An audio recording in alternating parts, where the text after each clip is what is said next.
Coming up on the October 16th edition of Sports Extra, a huge announcement from the NCAA has Carolina fans breathing a big sigh of relief. The old banners are still hanging, and the basketball team unveiled a new one in the Dean Dome. And the Cavs came into Keenan and asked, "Hey Tar Heels, who's your daddy?"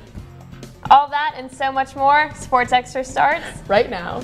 From the University of North Carolina School of Media and Journalism, covering the full range of Tar Heel athletics. This is Sports Extra. It was a festive atmosphere in Chapel Hill this weekend. Well, at least until the football game. Welcome to Sports Extra. I'm Abby Presley. And I'm Bailey Ingalls. But before we get to the gridiron, the NCAA's case against UNC has finally come to a close. After 7 long years, the NCAA's decision is in on Carolina's academic fraud case. UNC athletics will face no penalties. The chairman of the NCAA's Committee of Infractions, Greg Sankey, made this statement about the committee's decision. While student athletes likely benefited from the so-called paper courses offered by North Carolina, the information available in the record did not establish that the courses were solely created, offered, and maintained as an orchestrated effort to benefit student athletes. The NCAA defers to its member schools to determine whether academic fraud occurred, and ultimately, the panel is bound to making decisions within the rules set by the membership. The NCAA's announcement certainly caused a stir on campus, and here to tell us more is reporter Michael Coe live from South Building. Michael, what were some of the reactions you heard? Bailey, everyone was talking about this announcement, from players to students to coaches. One coach in particular, Larry Fedora, has never known a Carolina free from this scandal. He and basketball player Luke May offered their thoughts. I've been numb about it for a long time. I mean, just numb. There was no emotion at all when you found out? You're happy that it's over. But don't think that we hadn't been penalized. Since I've been here, we've been penalized. 6 years. Yeah, we're just glad it's over. Coach has just continued to preach to us the past 2 years, and now it's behind us. We're just moving forward. And it wasn't just the athletics department buzzing on Friday. We went on campus to get reactions from students just hours after the NCAA's announcement. I was upset because this is a basketball school, and so if the NCAA was to take that away from us, I feel like school spirit. Around this time, everybody's looking forward to basketball. If they were to take that away, I'm really happy to hear that the NCAA found no trouble with what we did, and that they can't stop our quest for more banners. We're excited that the NCAA investigation is over. We can get our banner out tonight.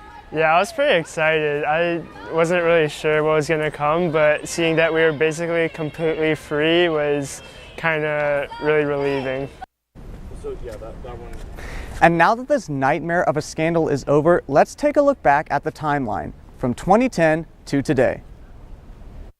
It all started with an ill-advised tweet from football player Marvin Austin in 2010. That led to an investigation into improper benefits, the suspensions of several players and Butch Davis's firing, and a postseason ban in 2012, negating a Coastal Division championship. After a 9-month internal investigation concluded in the summer of 2012, the university found extensive irregularities in the African American Studies Department, prompting a reopened NCAA investigation 2 years later. Then in the summer of 2014, former basketball player Rashad McCants alleged that Roy Williams knew about fraudulent classes being taken by members of the 2005 championship team. I think he knew 100%. Why do you say that? Because it's hard for anybody not to know. October of 2014 saw the bombshell drop. 18 years of fraudulent classes were uncovered by investigator Kenneth Weinstein in his report. The NCAA sent 3 notices of allegations to UNC, the third alleging a severe breach of conduct. But on Friday, the NCAA announced that no sanctions would come for the school, saying that the fake classes benefited more than just athletes. No vacated wins, no banners coming down, and one very relieved fan base. And Bailey, fans are relieved that this nightmare of a scandal is finally over. As for this nightmare of a football season, well, that's a different story. Back to you. That's reporter Michael Coe live from South Building. Thanks, Michael. Meanwhile, that announcement gave the 2017 edition of Late Night with Roy a special air, and that natty might have helped too. The men's basketball team first got the crowd going with dance routines that just wouldn't be complete without those crazy costumes you can see right there.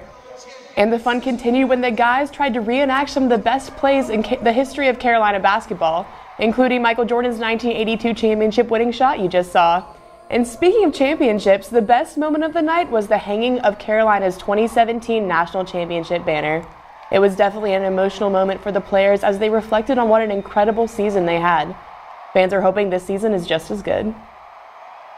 Tell us if you've heard this before. Carolina football chokes away a lead, this time behind quarterback Brandon Harris? That's right, freshman quarterback Chaz Surratt never saw the field.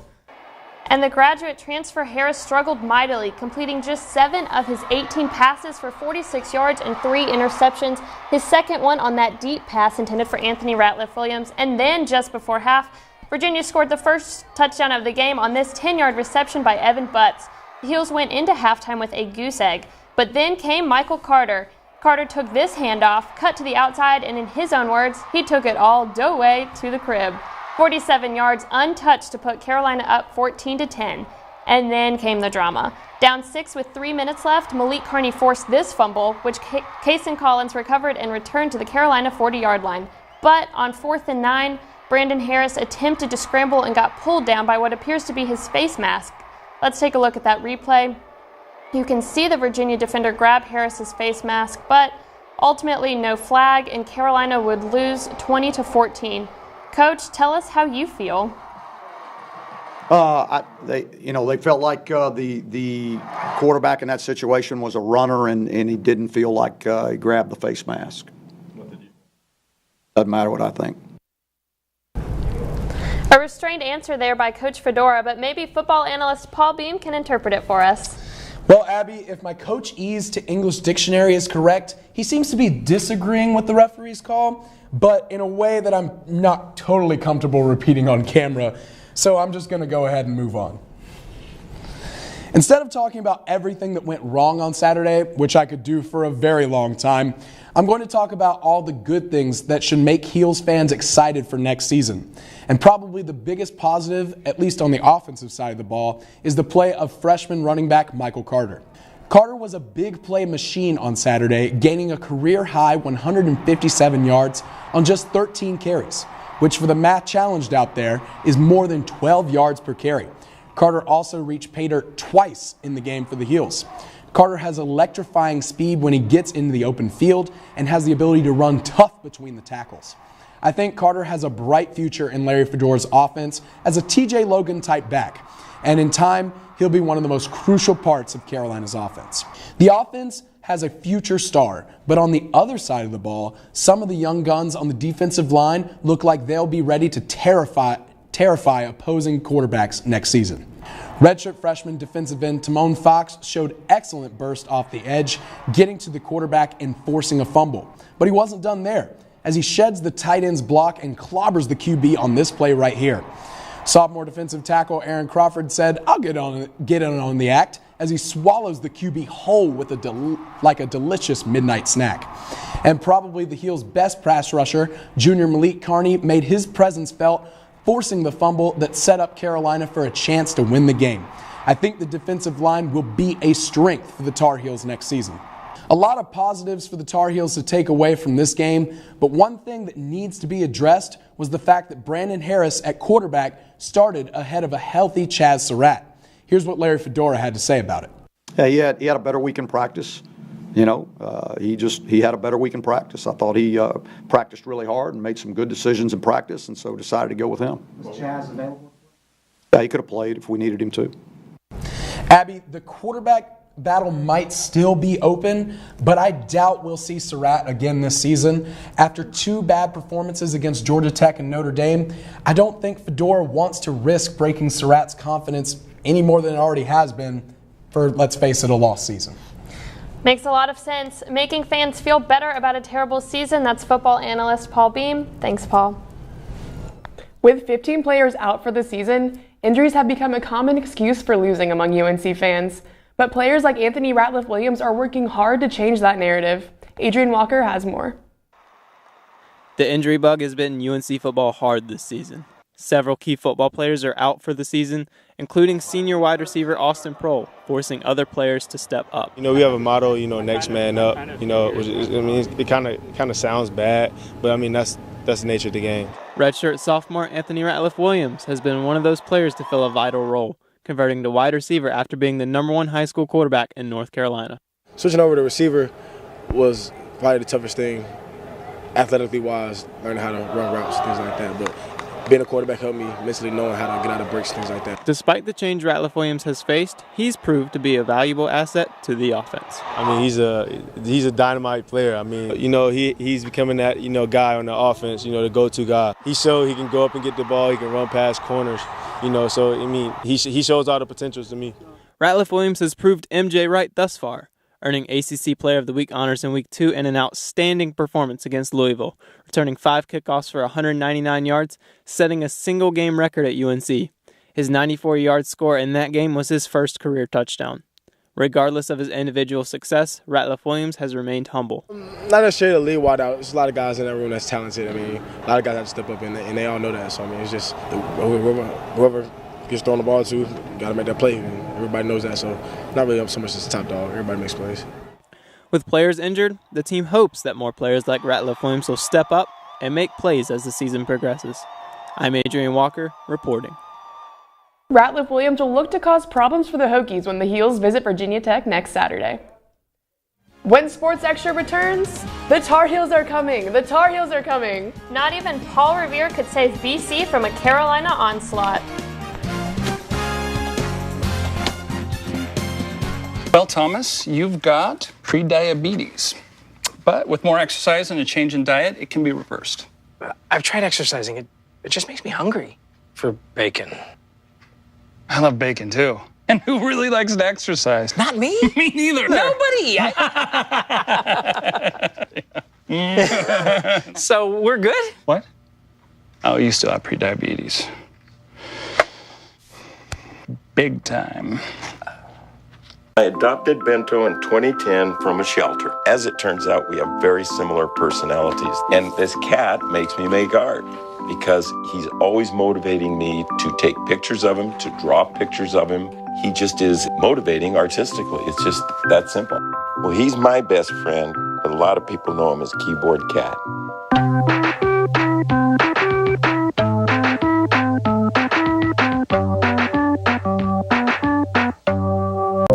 Here's to the things that can keep us safe.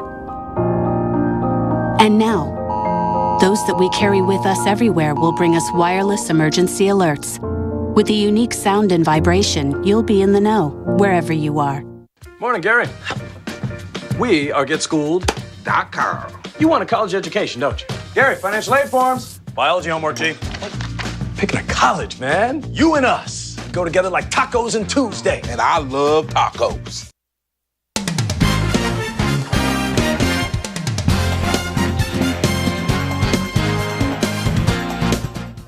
The number 4 men's soccer team took to the pitch against number 5 Louisville Cardinals Friday night, but neither team brought its scoring boots.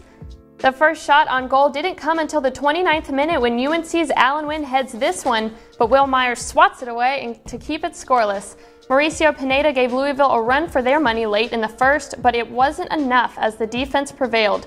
There were only 6 shots on goal all night, and none of them had the juice to break this tie. It took 109 minutes of soccer before Zach Wright goes coast to coast to be the hero.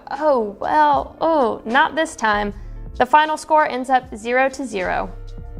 The women's soccer team took its 7-game win streak on the road to battle an unranked but dangerous Boston College team. In the 4th minute, freshman Alacia Russo, like she's done all season, puts this one in from 25 yards out. 5 minutes later, off the corner, it's headed once more by Bridget Andrzejewski, who puts it in the back of the net. Just before half, Jessie Scarpa decides why not. She puts this one in off the volley from 20 yards out. And in the second half, Andrzejewski seals it and puts another one off the cross from Dorian Bailey.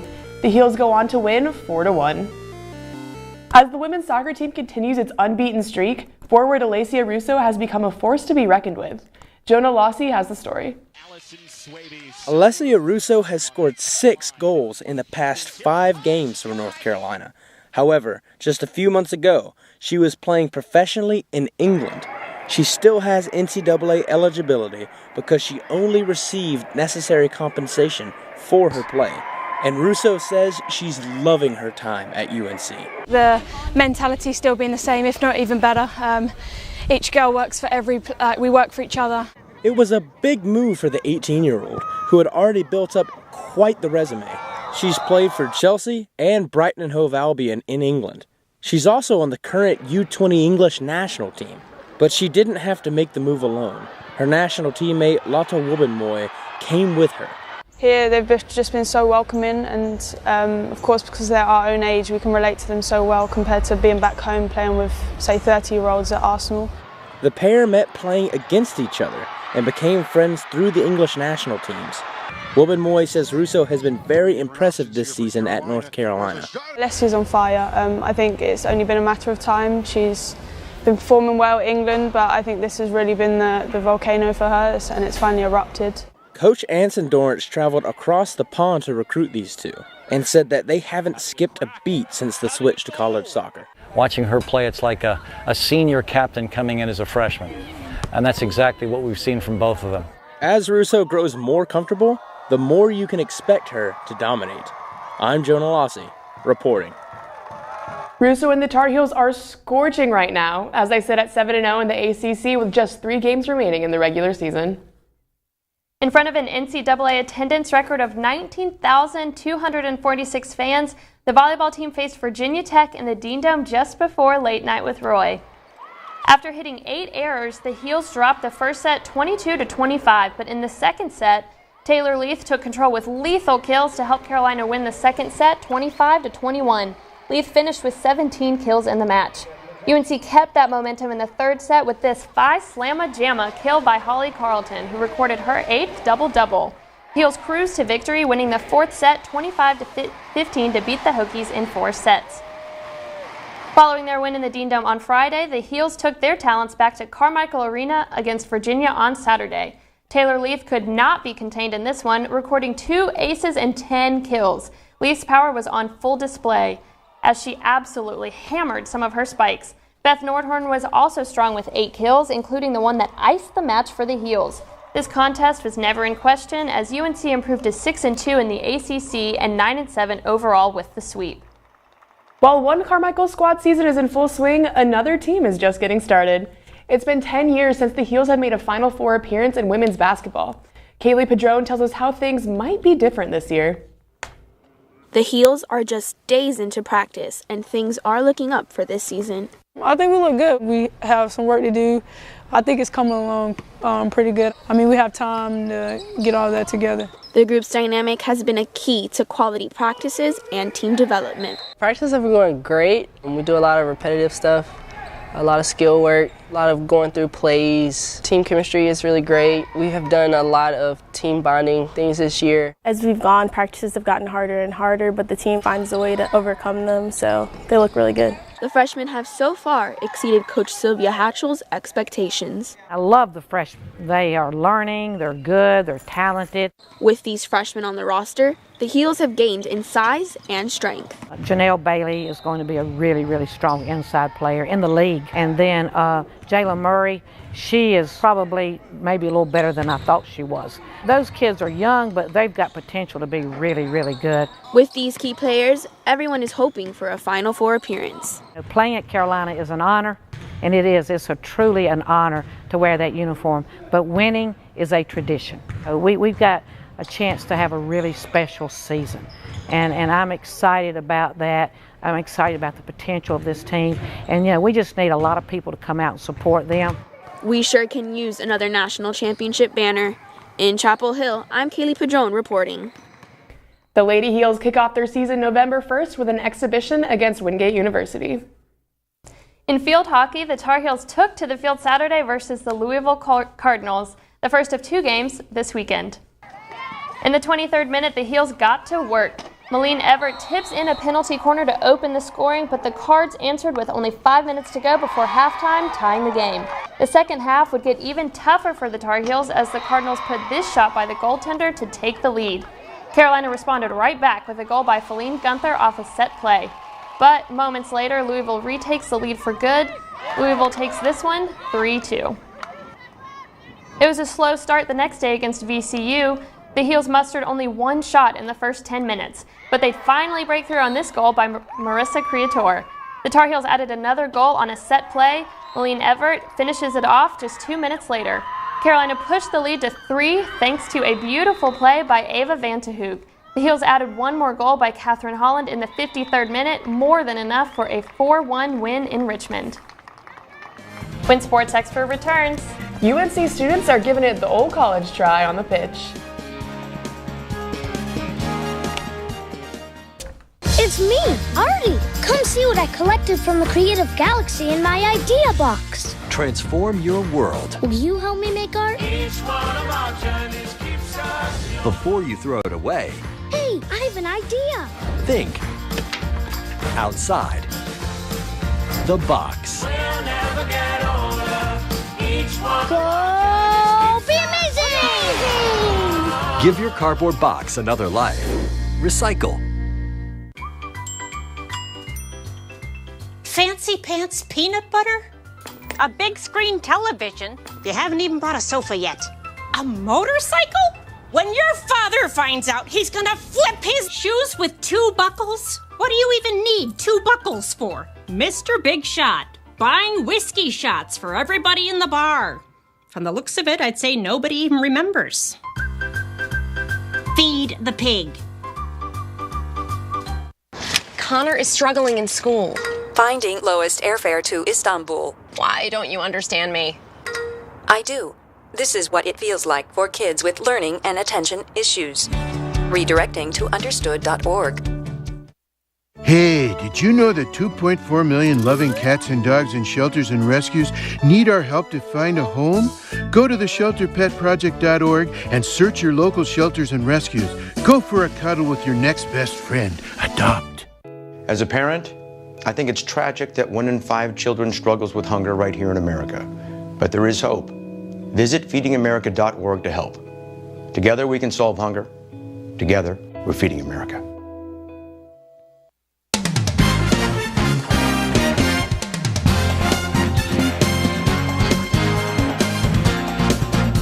Robert Kelly was the standout performer in this weekend's ITA Carolinas Regional Tennis Tournament, but his tournament came to an unexpectedly early end on Sunday. Kelly easily advanced in both the singles and doubles brackets, teaming up with sophomore Simon Sundergaard to win in straight sets Saturday. But Kelly's tournament came to an end on Sunday when he retired due to an injury against Wake Forest's Bar Botzer in a quarterfinal match. He was the lone Tar Heel still in the draw. The softball team scrimmaged against Elon University Friday night in Chapel Hill. The Phoenix started off strong, scoring 4 runs in the second inning and stayed hot at the plate.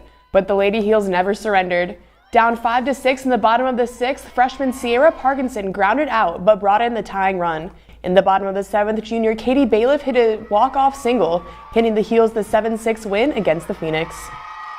While sports like softball have been a UNC staple for generations, rugby has had a harder time catching on. But that hasn't stopped one club from forging its way onto a UNC pitch. Here's Keaton Eberly.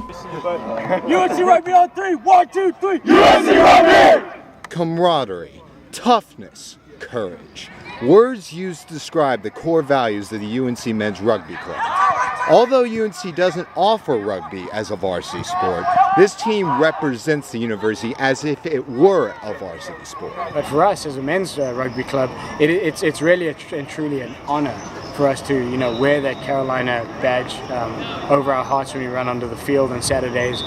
And sort of representing the university is really something special. We act like gentlemen. We try to put on a good face for the university, and we also try to compete at our highest level and really represent the university well. This year's squad is young and inexperienced, but the upperclassmen have seen great potential in the new guys. So I've been very impressed. We've had some young guys who have never played rugby before really step up and become an integral part of the team. A lot of the young guys that came in really wanting to play and willing to put in the effort, and that's the foundation to anything. And it's really been a joy to watch this team progress and see these guys get better and work as a team. The guys love competing, along with the lasting relationships and sense of brotherhood they have developed while playing together. So what I really love about rugby is it's just such a great team environment. There's just nothing like it. If you're someone that likes to stay active, if you'd like someone to stay healthy, being part of a team, then definitely rugby is kind of the sport for you. It is now time to join the scrum. In Chapel Hill, I'm Keaton Eberly reporting. The rugby team closed out its fall season on Saturday against the Citadel with a loss. And now let's swing right into another Tar Heel sport, women's golf, which played in the Ruth's Chris Tar Heel Invitational this weekend. Mariana Okano sets up a putt on the 9th hole with a great position shot. Brianna Wynn follows shortly behind Okano with on the 6th with a beautiful chip to the green. What a nice shot. Kelly Whaley sets up on the 8th hole for a drive and 4. What a strike from Whaley. Bryn Walker found herself in a rough spot, but she dug her way out with a nice chip to the green. Freshman Ava Bergner had the best Tar Heel Invitational score in 42 years with a 10 under, tying for 3rd overall. The Heels finished 5th, with Duke taking the tournament. Sports Extra returns. Members of one UNC club enjoyed dancing the night away, especially in Keenan Stadium.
There's a shelter pet who wants to meet you. Meet one today. Visit theshelterpetproject.org. Adopt.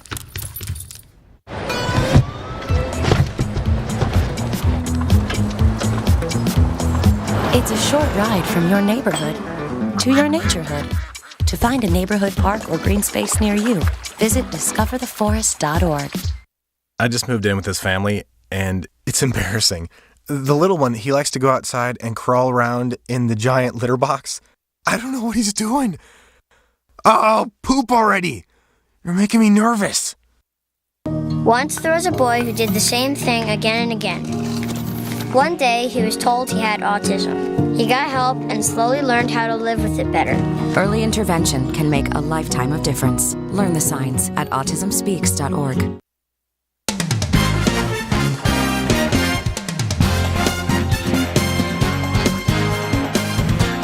Looking for a dance team that's fun, loaded with talented people, and combines about 6 different styles of dance? Colleen Brown says you might want to check out Chalka.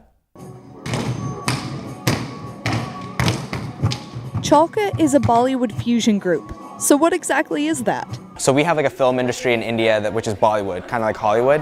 And so we primarily dance to those songs that are in that industry. Think large, upbeat, perfectly synchronized numbers. Like this one the group performed during halftime of the football game against Virginia.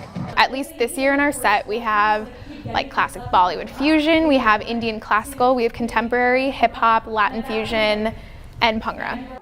Classical is an ancient, disciplined, religiously based style.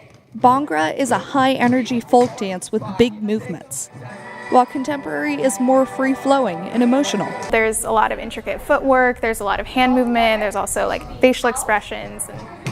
In the fall, the group does local and on-campus shows and practices their themed set for competition season in the spring. A lot of times our themes revolve around a love story. So there's usually a guy and a girl lead, sometimes a best friend. This year's theme is still a secret, but I'm putting my money on a classic Bollywood romance. I'm Colleen Brown reporting. Bailey, I don't know about you, but I watched that entire halftime performance this past Saturday, and it did not look easy. I watched them at late night with Roy performing with the basketball team, and you know the basketball players are athletic, and the Chaka dancers made the basketball team look bad. Love it. But that does it for this edition of Sports Extra. Thanks for watching. Good night.